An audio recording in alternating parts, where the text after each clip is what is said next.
The set of ideas that is being implemented and advanced in this capital at this time is terribly frightening to people who are students of history. If you look at the 70 superpowers in history, every single one of them has called themselves exceptional. And when you look at the Roman Empire, the parallels to what is going on in America are absolutely frightening. And the question is, are we going to go the right path ourselves, or are we going to continue down the wrong path that so many nations have fallen into?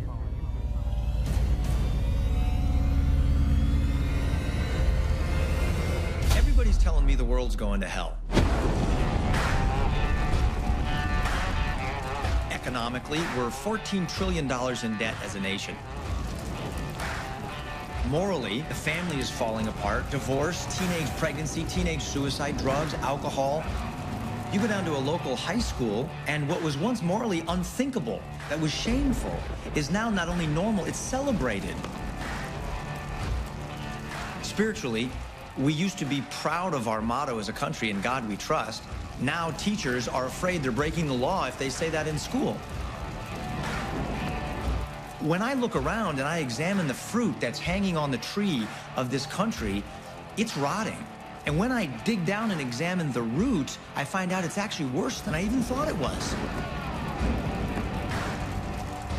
There is something seriously sick in the soul of our country. If you leave a nation long enough, history tells us that eventually there will rise up some kind of a tyrant, some leader who will enslave his people. Why would America be any different? And to top it off, I have friends in church that tell me that the worse things get, the better it really is, because it means that the end is near and that Jesus is returning. Don't worry that the world's going to hell in a handbasket. Just get out of the handbasket. It's part of the plan, that it's meant to be, that the whole thing is going to burn. Really? Because I have kids in this world. I have friends who have children in this world, and I want a great future for them. And are we supposed to just let it go?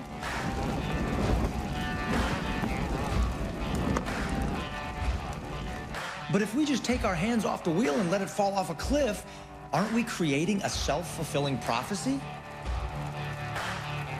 So I turn on the news and find that most people are playing the blame game. The right blames the left blames the right. Government's blaming big business. Business blames big government. Hollywood blames the church and religion. And the church is blaming the media for all of the problems. With everybody blaming everybody else, I'm not hearing a clear voice that's giving us a solution on how to get out of this mess. Wait a minute. It's got to be simpler than this. Maybe it's as simple as we've forgotten what made this nation so successful and healthy and prosperous and secure in the first place. Maybe if we could go back and talk to the men and women who built this country, they would tell us what we're doing wrong and how to fix it. And if anyone understood what it was like to be in a tough spot as a nation, it was them. I mean, our forefathers came out of an era where they were surrounded by darkness on all sides. I mean, this was a time when you could be hung, burned at the stake, beheaded, or drawn and quartered for disagreeing with the queen or the king. The culture was terrible. The nation was bankrupt. The king had tripled the debt. People were slaves. And in their church, they had their antichrists and a king who had set himself up as God on earth in the church. So if anyone knew what it was like to live in difficult times where it looked like the end was near, it was them. But what was their attitude? It wasn't put your head down and get ready for the end of the world. It was, we're getting off of the defense, getting on the offense, and we see victory in the future. They had a 500-year plan, and they went and built a new nation. Unbelievable. Unbelievable. Unbelievable. It is, I mean, it sounds like almost everything that I have said about the problems and the idea that Nobody's saying the answer. Nobody's standing up. Nobody's doing anything. And I've come to this place to where I don't want somebody to stand up. I don't want a leader to stand up. That's bad news. We get a charismatic leader, more charismatic than this guy, we're in real trouble. That people will follow him, and the answer is with each of us. That's right. That's right, and that's what's so exciting to me. It's so empowering to understand that the real solution to this is not going to begin at the White House. It begins at my house, right, and your house, with our children at the dinner table. So is there a discussion after this? Is there, because this is a live event, right? This is a live event, yes. Okay. And then... So is there's more than you come and watch this? I'm trying to think.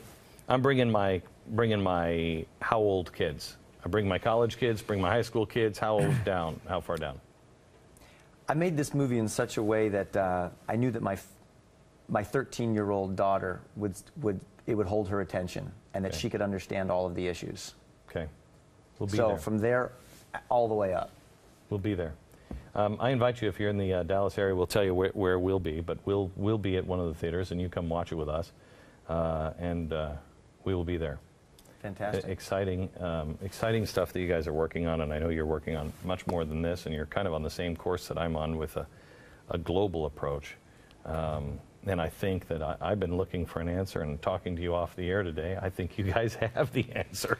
You guys are already on it. Well, I think we're all headed down the road to understanding that, like you've been saying, we can't have this top-down system.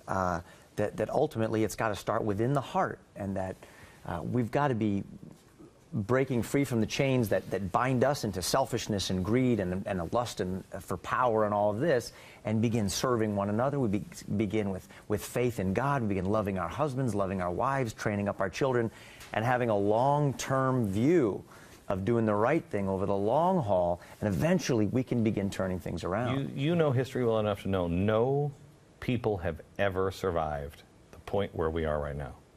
What gives you the hope that we will survive this time?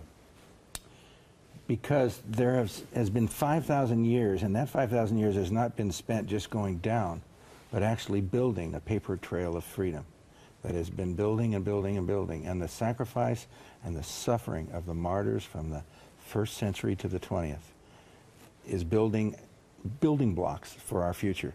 It would be an absolute shame if we let go of the greatest freedom, the greatest liberty the world has ever known, that took 5,000 years to build.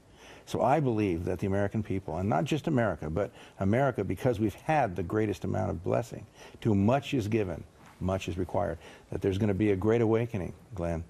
People are going to wake up, we're going to wake up, all of us, and say, look what we've been given, and why don't we live it out, recover it, and then pass it on to other nations so they can be free too. Scary thing is they are building a global framework unlike anything that's ever been built before, and the trap will snap closed. The good news is you just won't be able to control that thing globally, I don't think. You know, but it'll be global chaos. The question is, will we be strong enough to survive and then be able to pull ourselves back up out of it? And is there someone, though, that can actually take that bear trap, and is he there now pulling it open? And as I've watched history, in every century, he comes to our aid so that it looks like the terror is going to survive. No, the triumph will come, because against all odds, the foolish things of the world will confound the wise. The day will come. God bless you. Thank you very much. Thank you. Go to fathomevents.com and look up Monumental. What do you know? Is it Fathom/Monumental?